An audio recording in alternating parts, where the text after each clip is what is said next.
Hello and welcome back to my YouTube channel Mahima Hooda Commerce Tutorial. So as you all know, we have started the preparation for NET and JRF exam for the paper 2 and the subject is commerce. तो last video जो मैंने share की थी उसमें हमने fiscal policy discuss की थी. In this video we are going to discuss political environment. First unit जो हमारी है business environment, we have started that unit. उसके कुछ टॉपिक्स हम ऑलरेडी कवर कर चुके हैं and in that series only in this video we are going to discuss what political environment is all about.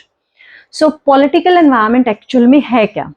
Political environment का मतलब है किसी भी कंट्री के, किसी भी देश के अंदर की जो पॉलिटिकल कंडीशंस है, जो पॉलिटिकल स्टेबिलिटी है, जो एटमॉस्फेयर बिजनेस को ग्रो करने के लिए मिलनी चाहिए, सर्वाइव करने के लिए मिलनी चाहिए, whether it is provided to the organization, institution or not.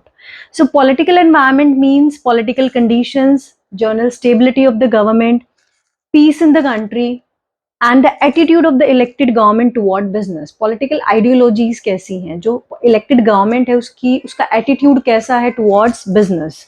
So a stable political system can make business friendly decision that promote local business and attract foreign investors.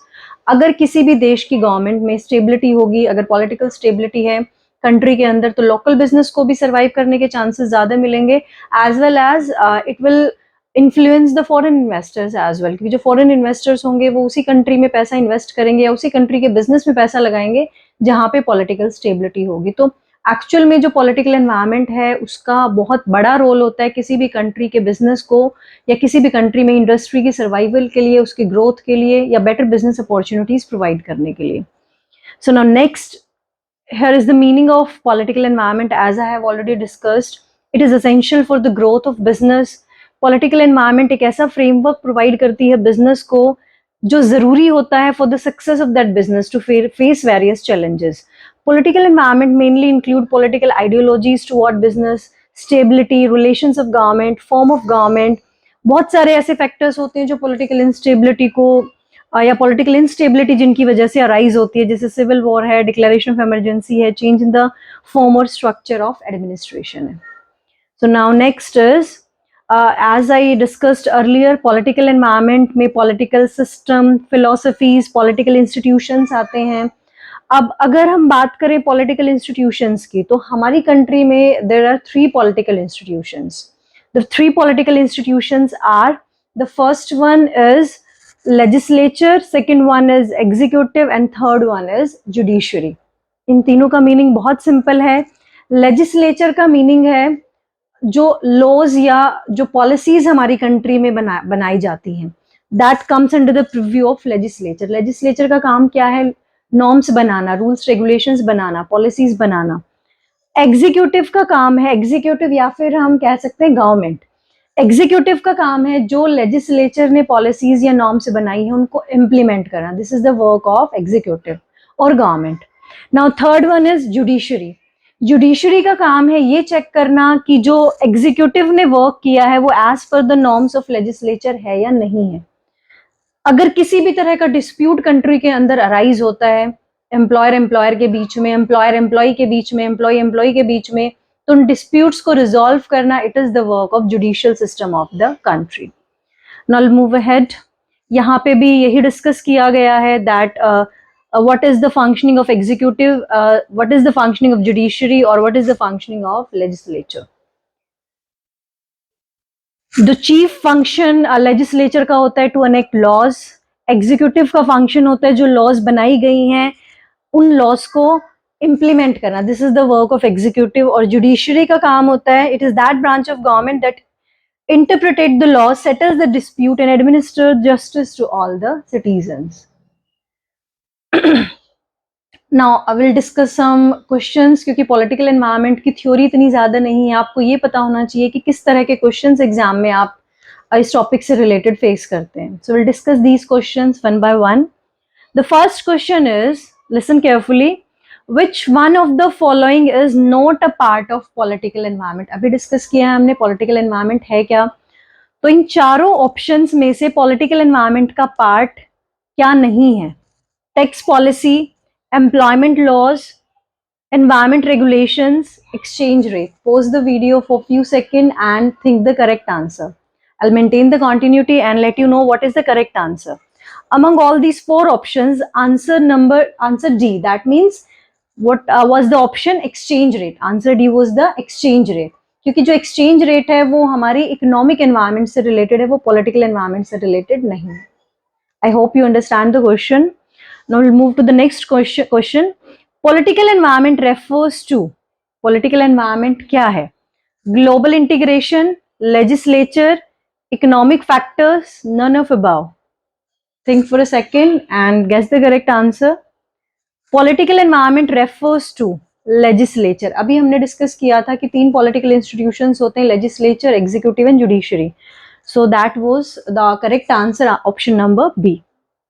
Now I'll move to the next question. Out of the following, which is not classified as political legal factor in the external environment? इन चारों options में से political legal factor कौन सा option नहीं है?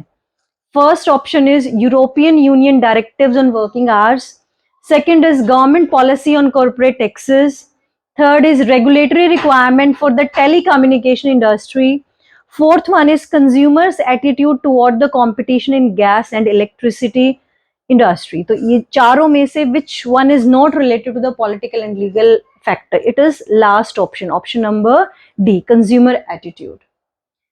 Now I'll move to the next question.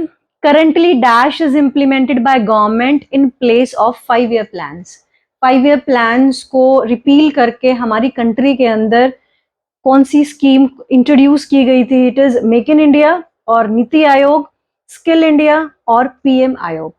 Think the correct answer. The correct option answer is option number B. That means NITI Aayog. 5-year plans जो पहले होते थे उनको रिपील करके NITI Aayog has actually taken that place. Next question is, the dash is an introduction to the constitution and contains its basic philosophy. Preamble, society, process, service. हमारे जो constitution का introduction होता है, जो फर्स्ट पार्ट होता है हमारे कॉन्स्टिट्यूशन का, it is preamble. The correct answer is option number A, preamble. Next question is, legal rules and regulations relevant to the business are included in dash environment. जो legal rules और regulations होते हैं वो कौन से environment के अंदर आते हैं? Legal, political, economic, technological. Think the correct answer. The answer is very simple. It is option number A. That means legal environment. Next question is, Constitution declares India to be a sovereign, socialist, secular, democratic republic, assuring the citizen justice, equality and liberty and endeavors to promote fraternity among them. अब ये जो word हैं socialist and secular, ये कौन से year में add किए गए थे कॉन्स्टिट्यूशन में? चार ऑप्शंस हैं. We have four options: 1956, 1976, 1970 and 1952. Pause the video for few seconds and try to know the correct answer.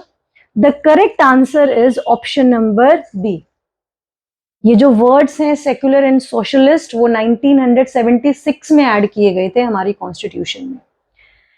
Next question is, dash decides on particular course of action. अभी हमने discuss किया था particular course of action means norms बनाना, क्या काम कैसे होना है, ये कहाँ डिसाइड किया जाता है, किस पार्ट में, कौन सा पॉलिटिकल इंस्टीट्यूशन डिसाइड करता है? इट इज, चार ऑप्शन है हमारे पास: legislature, executive, judiciary, public. The correct option is, answer of the question is legislature. Option number A. Now, next question is, dash is also called government which implement whatever is decided by parliament. अगर आपने ध्यान से video सुनी है तो मैंने ये word use भी किया है वहां पे. Whether it is for legislature, executive, judiciary और public. थ्री पॉलिटिकल इंस्टीट्यूशन है हमारी कंट्री में: legislature, executive and judiciary. And the second one, which is executive, it is also known as government. The correct answer is option number B. Now I'll move to the next question. Dash plays the watchdog in order to ensure that both function in the government interest and within the boundaries of constitution. कि जो भी काम हो रहा है वो as per the legislature हो रहा है या नहीं हो रहा है, ये देखना किसका काम होता है? लेजिस्लेचर का, एग्जीक्यूटिव का, जुडिशरी का और पब्लिक का. Think the correct answer. The correct option is, the correct answer of this question is option number C. That means judiciary. Judiciary का काम है ये चेक करना कि जो काम हो रहा है whether the working in the country is as per the rules and regulations which are framed in the legislature or not. That's all for today. इस तरह के मैं ये नहीं कहूंगी कि यही क्वेश्चन, बस इस टाइप के आपको क्वेश्चंस एग्जाम में जरूर मिलेंगे. I hope you like the video. In the next video I will discuss legal environment with you. Political environment हम डिस्कस कर चुके हैं.